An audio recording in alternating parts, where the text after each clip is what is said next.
Hi hello friends, welcome to back our channel. ఈరోజు కొన్ని కొత్త టిప్స్ చూపిస్తున్నాను. గంటలో చేసే పనులను మీరు నిమిషంలో చేయవచ్చు. ప్లీజ్ ఈ వీడియోని స్కిప్ చేయకుండా లాస్ట్ వరకు చూడండి.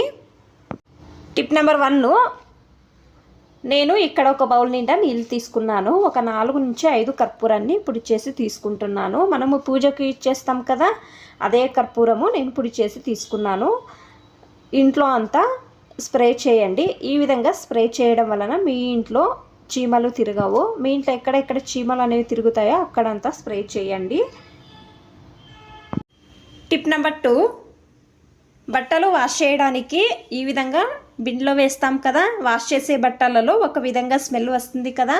మీకు స్మెల్ రాకూడదు అంటే, తర్వాత బొద్దింకలు కూడా తిరగకూడదు అంటే డబుల్ టేప్ను మూతకు అంటించండి. ఒక 2 కర్పూరాన్ని అంటించండి.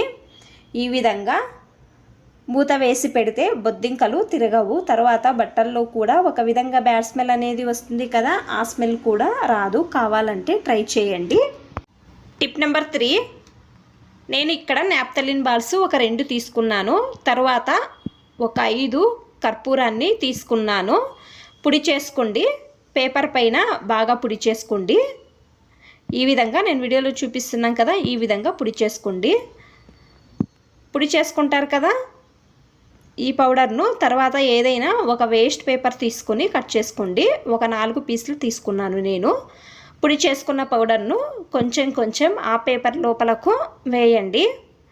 చూడండి, ఈ విధంగా పాకెట్ విధంగా చేయండి. నేను వీడియోలో చూపిస్తానండి. ఈ విధంగా పాకెట్ విధంగా చేయండి. రబ్బర్ బ్యాండ్ వేయండి. నేను దారం చుట్టాను, రబ్బర్ బ్యాండ్ లేదు అందుకనేసి. అన్నీ కూడా చేసుకోండి. నేను 4 పాకెట్లు చేసుకుంటున్నాను. మీకు ఎక్కడెక్కడ బొద్దింకలు తిరుగుతాయో అక్కడ అంతా పెట్టండి. చూడండి, నేను ఇక్కడ 4 పాకెట్లు చేసుకున్నాను. ఒక సేఫ్టీ పిన్తో ఈ విధంగా చిన్న చిన్నగా హోల్స్ అనేవి చేయండి. ఇది ఎక్కడ పెట్టాలో నేను చూపిస్తానండి. టేబుల్ పైన, తర్వాత పిల్లలు బుక్స్ చదువుకునే బుక్స్ దగ్గర, బట్టల దగ్గర, సింక్ దగ్గర పెట్టండి.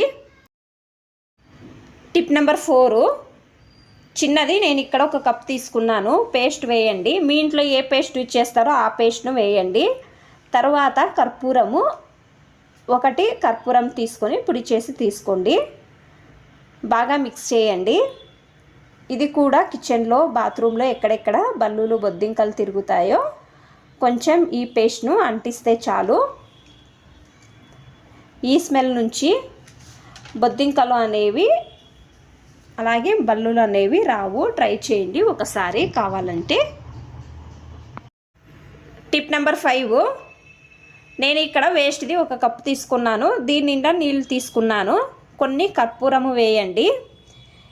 ఇది మీ రూమ్లో కానీ, టేబుల్ పైన కానీ, కిటికీలో కానీ పెట్టండి. దోమలు రావు. తర్వాత రూమ్ అంతా కూడా ఒక మంచి స్మెల్ అనేది ఉంటుంది. కర్పూరం స్మెల్ వస్తుంది. ఇంట్లో ఇది పెట్టడం వలన ఇంట్లో అంతా పాజిటివిటీ ఉంటుంది, నెగిటివిటీ అనేది ఉండదు. కావాలంటే ట్రై చేయండి ఒకసారి. ఈ టిప్ ఇష్టమైతే ప్లీజ్ ఒక లైక్ చేయండి, అలాగే సబ్స్క్రైబ్ చేయండి. టిప్ నెంబర్ 6, ప్లాస్టిక్ది ఏదైనా ఒకటి వేస్ట్ బాక్స్ తీసుకోండి. మీరు రెగ్యులర్గా రైస్ చేసేటప్పుడు నీళ్లు పడేస్తారు కదా, ఆ నీళ్లు కొన్ని తీసుకోండి. హార్పిక్ కొంచెం వేసి బాగా మిక్స్ చేయండి. ఈ విధంగా నేను వీడియోలో చూపిస్తున్నాను కదా, ఈ విధంగా బాగా మిక్స్ చేయండి. మీ ఇంట్లో స్ప్రే బాటిల్ ఉంటే స్ప్రే బాటిల్లో వేసుకోండి. నేను వేస్ట్ది వాటర్ బాటిల్లో వేసుకున్నాను. చూడండి, ఈ బాత్రూమ్స్ది మీరు డోర్ చూస్తున్నారు కదా ఎంత గలీజ్ అయ్యిందో. ఇది మీరు క్లీన్ చేయడానికి కష్టమైతే ఈ విధంగా లిక్విడ్ చేసుకొని బాగా స్ప్రే చేసుకోండి. తర్వాత డ్రై అయిన బట్టతో నీట్గా తుడవండి. లేకపోతే ఈ విధంగా స్పంజ్ ఉంటే స్పంజ్తో నీట్గా తుడవండి. చూస్తున్నారు కదా ఎంత గలీజ్ అనేది వచ్చిందో. డోర్ కూడా ఎంత నీట్గా క్లీన్ అయ్యిందో. మీరు కష్టపడే అవసరం ఉండదు, నిమిషంలో క్లీన్ చేయవచ్చు. కావాలంటే ట్రై చేయండి ఒకసారి. చూసారు కదా, మీకు అన్ని టిప్స్ ఇష్టమైతే ప్లీజ్ ఒక లైక్ చేయండి. ఇంకా ఎక్కువ మంది నా ఛానల్ని సబ్స్క్రైబ్ చేసుకోకుండా చూస్తున్నారు. ప్లీజ్ సబ్స్క్రైబ్ చేసుకోండి. Thanks for watching. ధన్యవాదాలు.